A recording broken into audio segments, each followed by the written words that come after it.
Who can take a sunrise, sprinkle it with dew, cover it in chocolate and a miracle or two. Let's do Sammy Davis Jr., the Candyman. Wait. I don't want to record just yet. This new iPhone. Forget it. Who started my recording? Must have been one of the Oompa Loompas. Hey everybody! So, I saw Charlie in the Chocolate Factory in its very first preview on March 28th, 2017 at the Lunfontaine Theater. Lot to say. I have a ton to say about this show. So, I'm sure you guys all know what Charlie in the Chocolate Factory is about. It tells the story of this little boy named Charlie who's, rather poor. Let's fix the lighting on this. On me. There we go. He's rather poor, and he has this fascination with this man named Willy Wonka who nobody has seen for years. Willy Wonka runs a chocolate factory, and he lets out this contest where there's 5 golden ticket winners, and those 5 winners get to tour his factory and win a grand prize. And of course, Charlie does win, and we learn about all the inventions and the adventures that entail. And it's an absolutely classical and magical story. This is an entirely new adaptation of that story. And I know a lot of people say, oh, well, it must just be like the London musical or like the 1971 film or the 2006 Johnny Depp film or maybe the MTI version of the kids shows. No, it's none of those. Actually, it's not even like the London production that opened a couple years ago, besides maybe the styling and a couple of songs. The Shaman Whitman score has, I think, maybe 6 or 7 songs included in this production. It is not direct from London. There were a ton of changes made, just to let you guys know. I actually believe that this is more Americanized. That little song you heard me singing at the beginning, the Candyman, that's actually in the show. It actually opens up the show. So, I want to talk about this production overall, since I'm sure a lot of you are probably wondering what it's like compared to the London production from 3 years ago or 4 years ago, which starred Douglas Hodge as Willy Wonka. So Christian Borle stars as Willy Wonka, and it features a child playing Charlie and 4 adults playing the other kids. You have F. Michael Haney as Augustus Gloop, Michael Wartella as Mike TV, Tristan Dollison as Violet Beauregard, and Emma Faffel as Veruca Salt. And I thought it was just perfectly done. I thought it was absolutely hysterical. The moment F. Michael Haney walked on that stage, I was dying. I thought it was, I think, the funniest thing as Augustus Gloop. And I think the show is also a much darker tone to it, rather than, the silly, the 1971 version was just genuine and so original and very realistic. The 2006, I think, was so dark that it was just nobody had a personality, and Johnny Depp's personality was like he had just done, I don't know what kind of drugs, but anyway, let's talk about, the production in terms of casting. I thought Christian Borle was very good. I thought he was a very good choice for Willy Wonka. He was very sarcastic. The show opens up with him saying, I'm Willy Wonka and I make chocolate. I'm Willy Wonka and I make chocolate. And there's a part where he goes, I'm Willy Wonka and I make chocolate. And he imitates Johnny Depp. And it was just hysterical. And he poses as the Candyman almost, and there's like a running gag throughout the show where Charlie says to him, well, Mr. Wonka, didn't you own a shop near my house? And he goes, I don't know what you're talking about, because it's just, Christian Borle playing a Candyman and then Willy Wonka. But I thought he was very sarcastic and almost kind of nasty to Charlie, and I don't know if that is supposed to be how it is, and then he kind of changes his mind towards the end when Charlie comes up with new ideas, and he says, that's what I need for the factory. But Charlie was played by Ryan Faust. I liked Christian Borle a lot.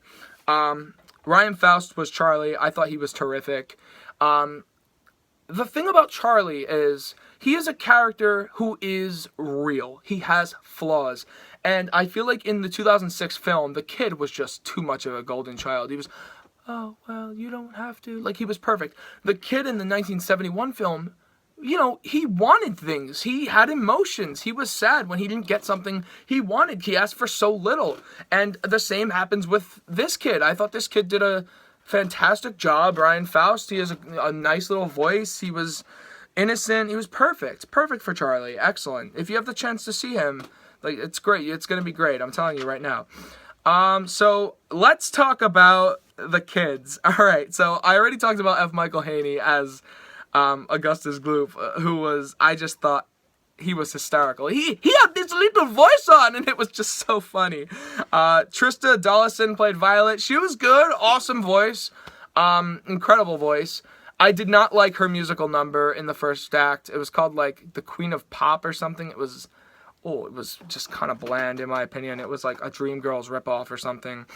And then we had Veruca, who was played by Emma Pfaffel. And Veruca is Russian in this show.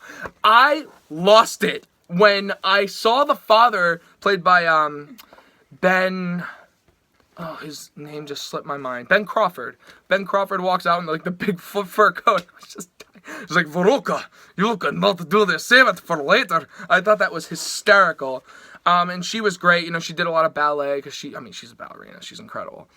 And then we have Michael Wartello, who played Mike TV. I mean, he's like the perfect little badass, that guy. I mean, he's hysterical.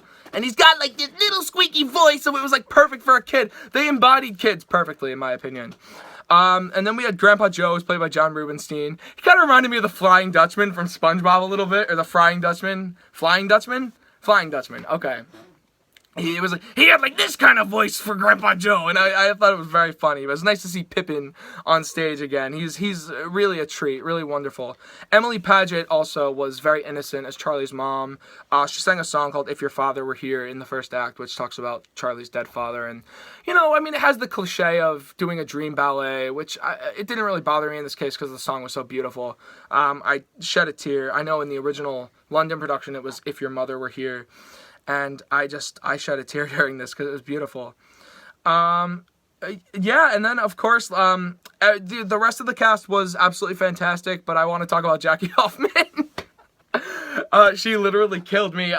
Everything she's in, I think she is hysterical. She played Mike TV's mom, and, you know, she had, like, this type of, you know, whiny voice and screechy voice, and my baby, and she treated him like a baby. It was just the cutest thing, and she's so funny.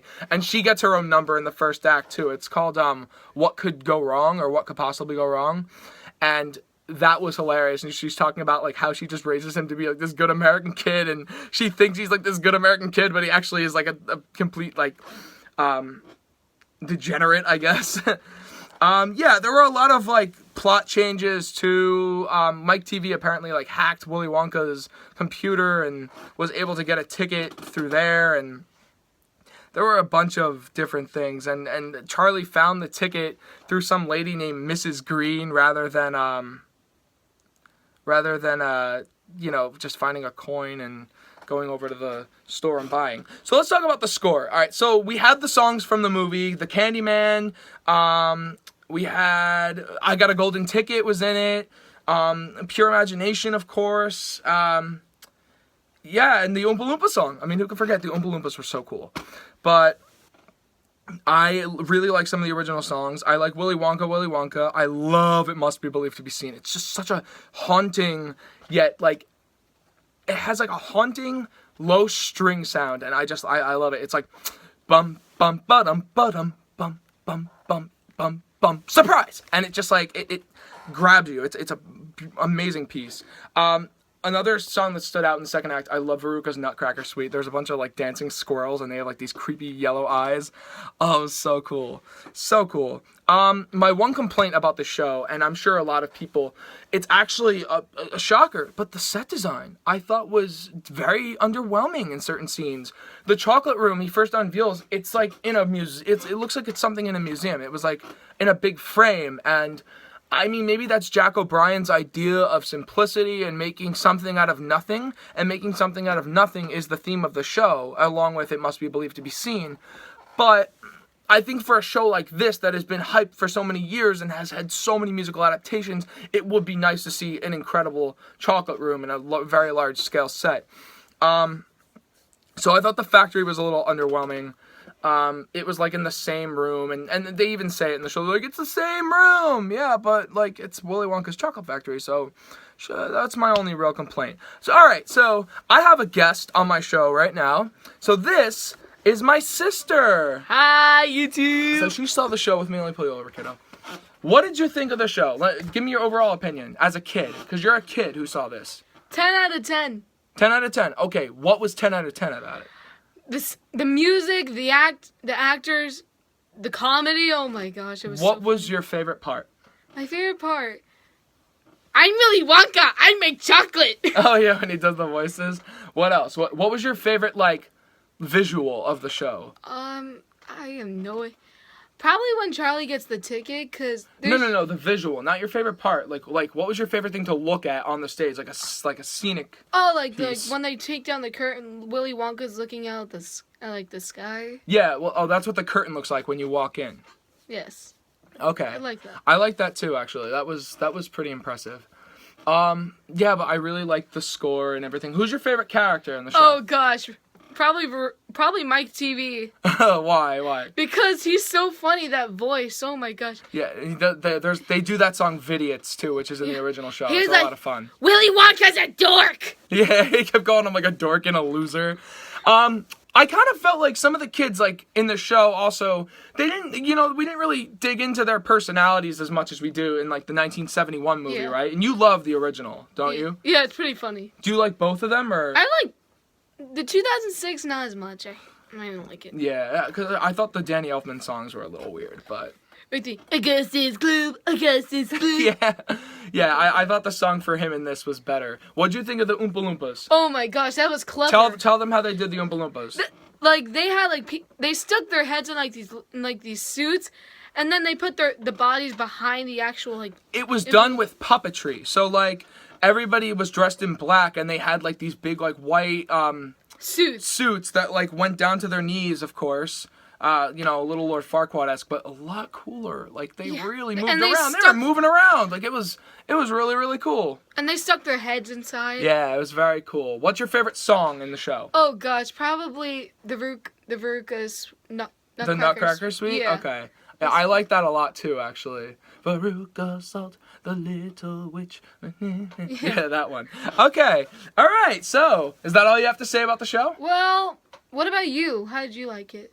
I just did a 10-minute review on it, kiddo. You'll have to watch it sometime. Oh, okay.